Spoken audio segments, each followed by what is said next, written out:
Good morning. It's Sunday morning. Time for that Sunday morning, early morning show from the channel that needs no introduction because really, I mean, it's just my name. That's it. That's all you get. Playing right now, we have Mission of Burma. And we'll talk more about these guys in just a minute. It's one of those great bands of all times. Spent this week on vacation. And my whole goal was to do absolutely nothing. I think I must have did that because I don't know what I did. I sat back, well, what did I do? And now a lot came to my mind, so I must have done a great job. Awesome. I did finish this book. It's called The Kingdom of Zydeco. Zydeco. It's not Zydeco. Remember, the emphasis is on the ZY. Fascinating book about the history of Zydeco music. Something I really enjoy. Trying to bid on a bunch of this on this Carolina Soul site. People keep outbidding me on the damn stuff. Come on, leave my Zydeco alone. What was kind of neat here, we're going to use the power of editing. You know how a lot of you're able to make those words scroll across the bottom? I got that figured out, so I'm going to scroll words across the bottom. So back in the 50s, there was a guy, his name was Matt McCormick, and he was in Houston. And he kept seeing these posters for this music, Zydeco. And Zydeco, now here we go. See, here we go. There goes the word. It's scrolling across the bottom. Zydeco. See? I told you I'd figure that out. Well, he's looking at that and asking people how it's pronounced. And he'd seen different versions, and everyone's saying it differently. Someone calling it Zydeco, so he goes, you know what? What is this? And he was out there promoting. So he goes, I'm going to kind of promote this, but I need to get something that's catchy because somehow this didn't sound very catchy, Zydeco. So he came up with, there it goes across, Zydeco. Now, what he liked is, first off, he liked, this was just a thing, he liked the last letters of the alphabet. So it began with a Z. So instead of the O, he put a Y. Why? Because he liked the freaking Y. He just thought it was cool. Also, he was a big, he was into Flash Gordon and all that, and he thought this sounded more spacey, more hip, more futuristic. So that's why he went with a Y on there. And he began spelling this way. And instead of Zydeco, he called it Zydeco. And began going up on posters. Some parts, you know, it was big. Houston was huge with Zydeco, and of course, parts of western Louisiana, especially down by Lafayette, where they spoke French Creole. So, name kind of changed, and it's what we have today. If I get some of these albums, which I'm bidding on, I kind of would talk a little bit about this. Maybe it is a great book. I truly enjoyed it. All right, so let's begin with Mission of Burma here, and this is a reissue from 2000. I think 2002 might have been, maybe it's 2007. It's a reissue, right? Doesn't matter. And label, sorry. There you go. Ace of Hearts. All right, this was a band out of Boston, and they formed, I believe, about 1981 or so. It might have been 1980. And they got the name, actually, one of their bass player, he was in New York City and went to a diplomat office. And they had this plaque up there that says Mission of Burma. You go, that's kind of neat. That's the name of the band. How about that? They really own it. This is their only full-length album that they had back from that time period. They put out an EP first of some different things called, and this was called Signals, Calls, and Marches. This was an extended play that they first put out. What I really liked about this is they did the song, When I Reach for My Revolver. If you listen to Moby, and Moby was very much into punk and punk music. That's what he really liked. And on his CD or album Animal Rights, he did When I Listen for My Revolver. That's the first time I heard that, and it blew me away. I thought, what a great song. What came from Mission of Burma. So then they did this album, which is the CD that you're playing. And then the third one was they went out and they toured behind us and they did a concert. And it was called this, The Horrible Truth About Mission of Burma. And that was it, because the lead singer had tinnitus. So he had this terrible ringing. And everybody has tinnitus, you know that. I mean, you can't sleep, you can't do anything. This ringing is intense. And when you have loud noises, it makes it much worse. So they had to call it quits. And I mean, and these guys, you know, they're considered post-punk. Again, out of Boston, probably one of the greatest post-punk groups out there. It's just they didn't have much output.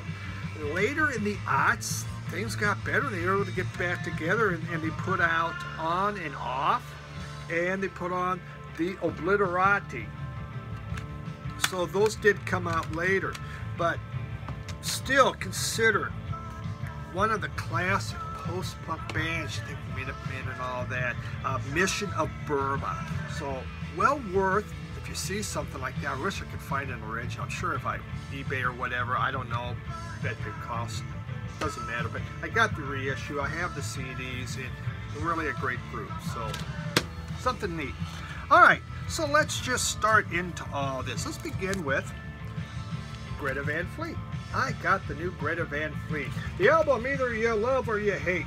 You know when these guys would become big is when President Trump finally tweets about them and gives us his thought. Do they suck? Are they great? Once that happens, we're going to know how big a band this really is, because they got a tweet. But some folks just can't stand them. Me, hey, I don't mind them. I like them. People talk about Zeppelin ripoff. So what? I don't care. I like Zeppelin. I like the sound of it. That's fine. Play me some Zeppelin. I don't care. They're out of Frankenmuth, Minnesota, which is about 40 miles from me. That makes it kind of cool too, all right? Frankenmuth, it is Little Bavaria of Michigan. It is the one town where lederhosen is cool to wear. In fact, if you're going to work there, you might as well get used to it, buddy. You're wearing some freaking lederhosen. Or if you're the ladies, you have to look like a wench or whatever. I don't know. It's the most popular tourist destination in Michigan, though. The most popular. How about that? And that's where these guys came from. You know, they really got their start, you know, when they opened for Bob Seger in Saginaw, which is about 20 miles from here. And, you know, they've only been around about 4 years ago. Obviously, they made the EP. They've had a CD. I enjoyed this. I don't much care for the slower stuff, but that's a personal preference. Or when they bring in other people to sing and stuff, like choruses. You know, I want to rock. You're going to give me a rock album? Rock my world. Don't slow the thing down. Guess why I like punk music.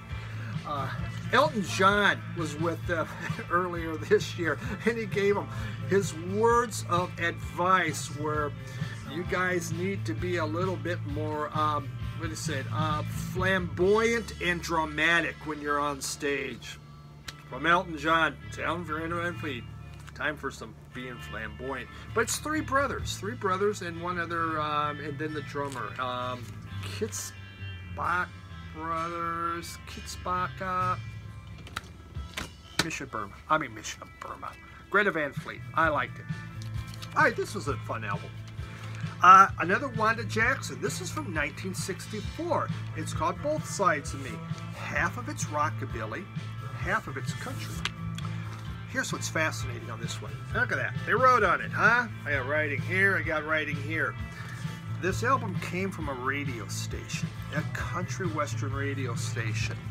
So you can see on the back here, this is the rockabilly side. They wrote, "Watch It." And here's the country western side. Country western, okay. Obviously their DJs were having issues on which side can I play or can't play, so they wrote on here. This was number 711 in their catalog. You can see it on the album thing. So to help them out, they told them, hey, don't play this, it's rockabilly. People are going to get pissed off at you. They're going to get mad at us. The advertisers go, wait, you can only play this side here. So I thought that was kind of neat. I picked this up in Charleston, West Virginia on there. Wanda Jackson, so it's half rockabilly, half country. It's kind of at the time where she was switching from rockabilly to country. You know, she dated in mid-50s, she dated Elvis Presley for a while. She toured with him and was... They went on some dates together, and Elvis Presley told her at the time she was doing country, he said, "You need to be doing rockabilly." So thanks to Elvis, Wanda Jackson got into rockabilly. Kind of a neat little story there. So watch it. If you're on a country western station, you can't play that. All right. Who doesn't love a blind buy? Did you want to see that? What's that label look like on that Wanda Jackson one? I can't. Hey, I see they put that 7-Eleven there. It's that nice little rainbow capsule. All right. St. John Green. St. John Green, I really knew absolutely nothing about. I saw that album cover and it reminded me of a sculpture I did when I was in high school. I made kind of a similar looking dragon trying to grab the world. So I thought, well, how about that? These guys copied my sculpture. Too bad they did it like 10 years before I made my sculpture, but it doesn't matter. So St. John Green. This is a Psych band. Now, how to describe it? I'm going to use a quote here, and I had to write this quote down because there's no way I could get it. So here's how someone described this music. Are you ready?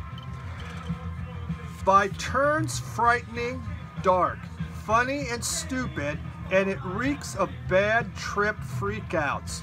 In matte black painted rooms with no furniture, lit only by a single red bulb and burning cigarette end. Weirdly dark and epic. Well, I tell you, if you're saying anything, hey, that just sounds like my kind of thing. God bless you. You're scaring the hell out of me maybe right now. But I was like, wow. So they only did one album, and Kim Foley was one of the producers of this album. And he had this idea where he wanted to make a new type of music, and we're going to call this the Canyon sound. Topaganda Canyon, Topaganda, whatever. It's where all the stars in the 60s were living out in California. And so he wanted to call this the Canyon music. And thus they put this thing together on there. The group was from Pasadena, California. That's where the little old lady was from. And what else do you ever hear from Pasadena? I don't know. But they came out in '67, and they made this album. It's on, oh, what the hell is that label? Flick disc. That's kind of neat. St. John Green, the title is, the bass player was a poet. Isn't that just what you want? He was a poet, and he went by the name The Green.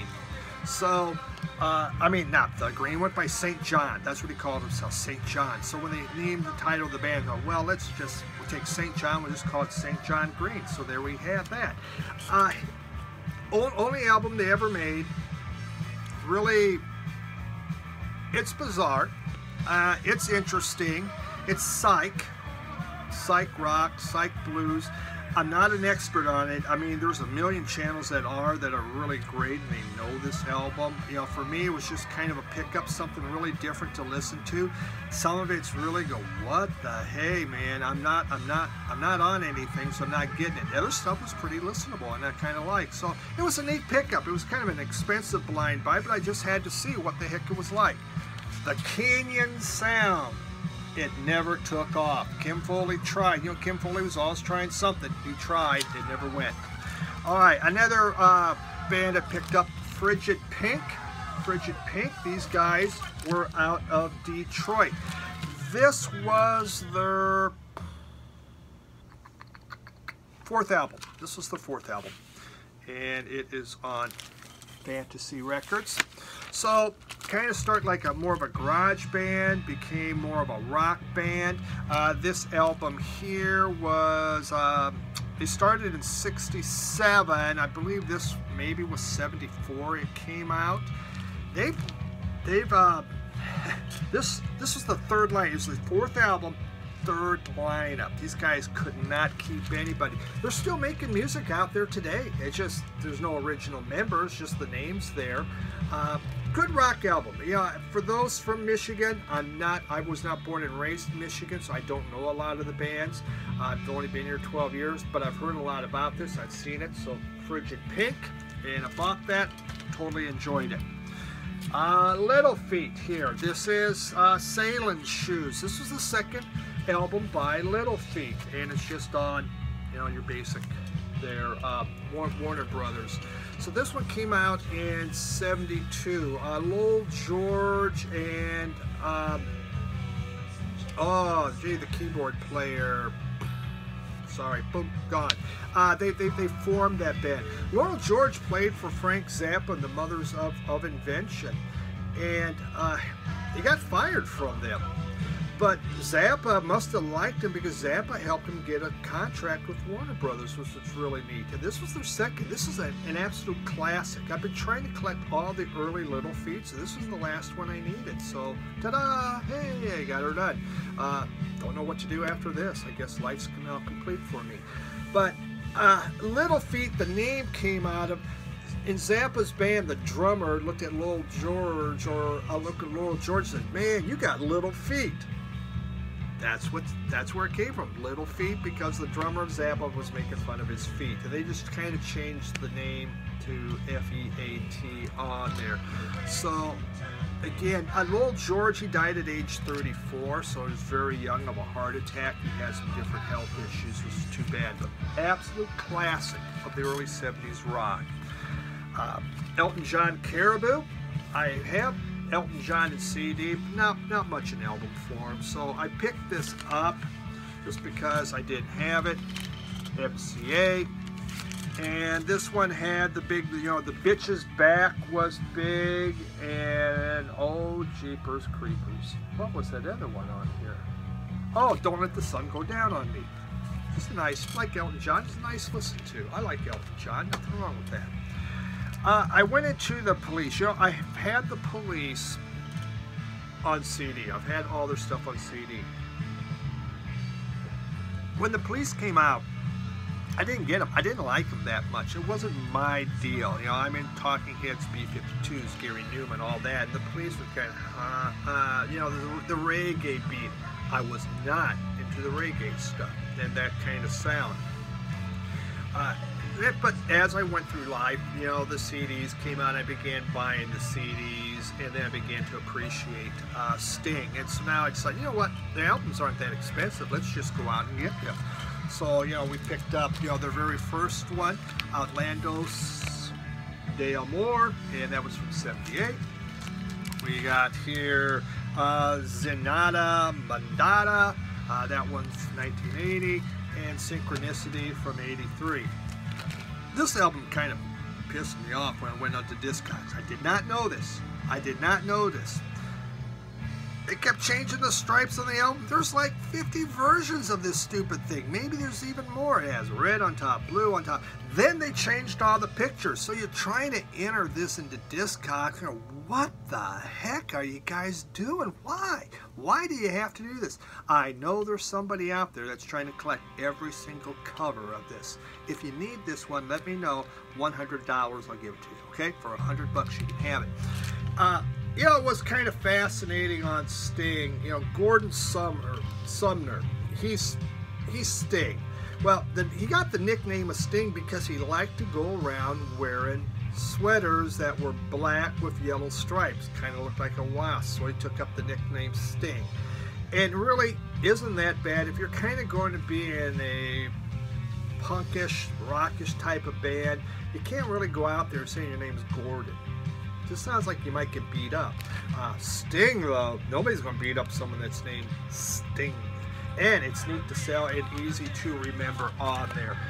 The other thing I found fascinating is these guys, when they began going, they didn't have any money. They were really broke. So they went to do a commercial. They did a commercial for Wrigley Spearmint Gum. And for the commercial, they had to dye their hair blonde. All three of them had to dye their hair blonde for that commercial. The commercial never wound up running, but they had this blonde hair, and they go, hey, this is pretty dang cool, let's just keep it. So thank you, Wrigley Spearmint Gum, for making Sting and the boys all blonde. Rock and roll. Interesting thing, huh? Need some money? Go to Wrigley's. Alright, I was able to find here some Cramps. My local guy got in some Cramps. Look, Ma, no head. This was from 1991. I had it on CD. This is a 2013 reissue. Nice red vinyl. It's an okay Cramps album. They do Dames, Booze, Chains and Boots, Two-Headed Sex Change, Mini Skirt Blues. You know, by now they got rid of the Psychobilly and just went into Sexobilly, shall we say. Still that rockabilly thing, but extremely sexual lyrics. The other one I picked up was Fiends of Dope Island, and I did not have this one. This is from 2002, so I was super happy to find this out there. Oh, what kind of vinyls does this one have? Ooh. Vengeance. Vengeance is mine. That's pretty. Obviously, I'm a huge Cramps fan. You can see Cramps all over my site. You can see my thing I did many months ago on Cramps. So this was just a great pickup for me. I do like that. And Happy Halloween! There you go, Happy Halloween. Another Blind Buy. Negril. I think I'm saying that right, Negril. All right, what caught my attention here was just the album cover. God, that was cool. I saw that, and what beautiful artwork. Not really knowing what it is. Well, it's reggae. It's made by a guy in Jamaica, and it's filled with Jamaican artists that play on this thing. They only did the one album. It's instrumental. It's not dub bass at all. In fact, it's really melodic. This thing it's a totally different kind of reggae. You can hear the reggae guitar going there, chink, chink, chink, and you can hear some of the reggae beat, but it does not take over the album. It's really a well-written piece of music, and just introspective. Really relaxing stuff. Truly enjoyed this thing. It was really cool. And isn't that just the best artwork you've ever seen? One person said it's best to listen to this if you've taken psychedelic mushrooms. Well, there's you go. That's kind of a happy hint, isn't it? You're listening to it. You can run down to the grocery store and ask, any psychedelic mushrooms? Oh, yeah, I have some. Good. I want to listen to that. The other reggae pickup I had was Jimmy Cliff. And this is live, Jimmy Cliff Live, it's from 1975.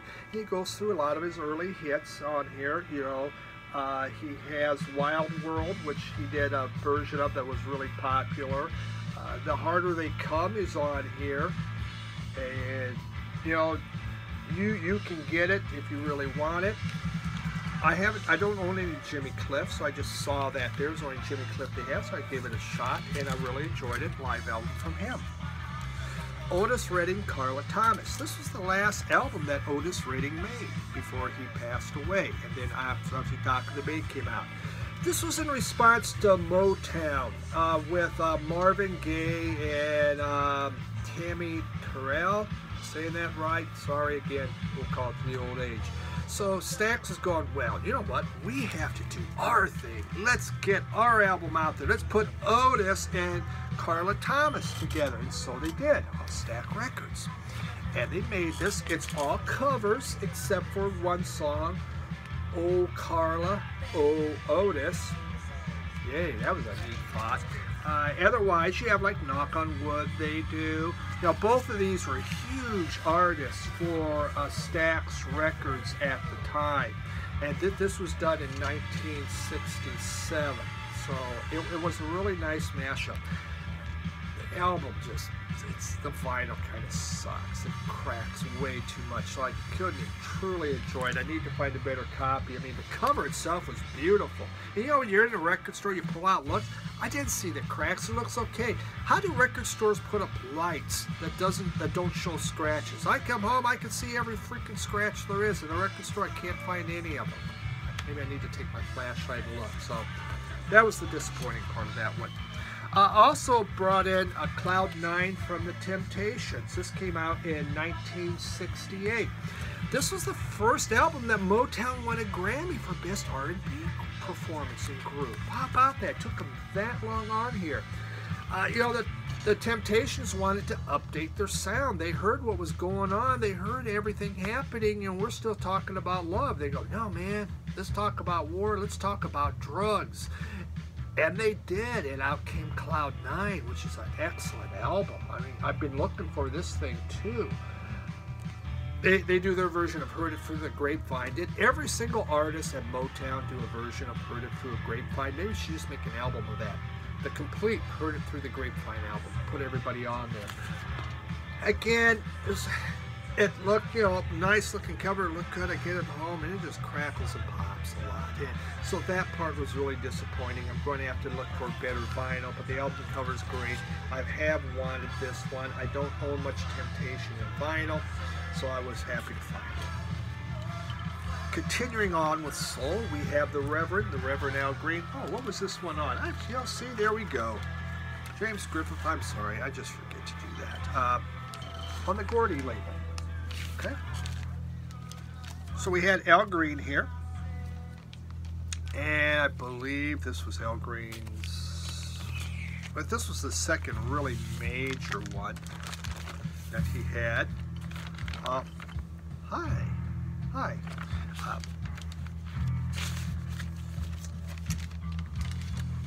Very popular. He did really well with this album. It had I'm Still in Love with You, obviously was the really big one on there. Al Green just has that beautiful soulful voice. You know, it was shortly after this that he went gospel after his, I think it was just girlfriend, Tammy Terrell. Remember her? She passed away, car crash or something. No, this is something else. Now he had a girlfriend all mad at him, threw hot grits on him, and then killed herself with his gun. And he goes, oh, wow. He found God. And so he became the Reverend Al Green. But someone I have in CD, but not in vinyl form, so it was just fun to see that. And I've been looking for some Al Green. I have 2 weather reports. I just upgraded, and so I got Weather Report Heavy Weather, an upgrade, and I just upgraded Sweet Nighter. I talked about this a few weeks back. This one blew me away. Weather Report Sweet Nighter still blows me away, and this, of course, was probably the most, you know, famous album. Had a number of hits off that. Well, hits for the jazz community, that just off basic Columbia. So Weather Report. Some people like them, some don't. I'm mixed on Weather Report. Half of them I like, and some of them I don't. My final one this week is Hatari. Okay, Henry Mancini's Hatari. This is the soundtrack from that movie from the mid-60s, or actually probably early 60s. Quick story on Hatari. I had an uncle that we would go visit, who lived in Chicago, and he played the accordion. What's more cool than an uncle that plays the accordion? You know, he was fairly young. He was in the military now, but he could play the Baby Elephant Walk on the accordion. And so we're just, you know, little, you know, we're 5, 4. Every time we would go to my grandma's house, my Uncle Larry was there. It's like the Baby Elephant Walk, the Baby Elephant Walk. The man had to just be cringe when he knew we were coming, you know, at Christmas time or whatever. Oh my God, it's going to be the Baby Elephant Walk. I could listen to that 100 times over and still not get tired of it. I love the Baby Elephant Walk. So I had a kind of a ragged copy of this one, and I found this one's a much better copy, so I was happy to do it. So I can think back to all those times where we would sit around, look at my Uncle Larry, the Baby Elephant Walk. We never asked, we never had one single other request. He could have tried to play anything, didn't matter. Baby Elephant Walk. Damn it, Uncle Larry, Baby Elephant Walk. Play that one. That's what we want, nothing else. So nice pick. All right, that's the vinyl for the week. We will do, here today or tomorrow, I'll send out a thing on the contest. So for those entered in the contest, there's 39 entries right now. Most of you did both questions, so I have almost 80. I don't think that's proper English. I just bought an app called, I don't know, something about a hat, pulling names out of a hat, but it's a randomizer, and so I'm going to use that to pick, because if I tried to pick each piece of paper out of a thing, you're going to be sitting around for an hour. Do you really want that? I think not. What am I going to talk about? So we will do that, but I'll send out everyone who's entered, so if you're not entered, you can tell me. One more week, so if you haven't entered my Don't Worry, Be Happy contest, look for it on my channel. Please enter it. It's been just the most fun I've ever had. And I think a lot of you who've been watching those videos have enjoyed it. You really get to learn about people. Okay, folks, thank you so much. It's Sunday morning. It's just a little after 5 now. Time to get going. Hope you had your coffee. I'm going to go make some pancakes, because that's what I do every Sunday. Gotta have some pancakes. Thanks everyone for tuning in. New subscribers, thank you also. I appreciate it. It's really been fun. I hope you enjoyed what you see. Have a great week, folks.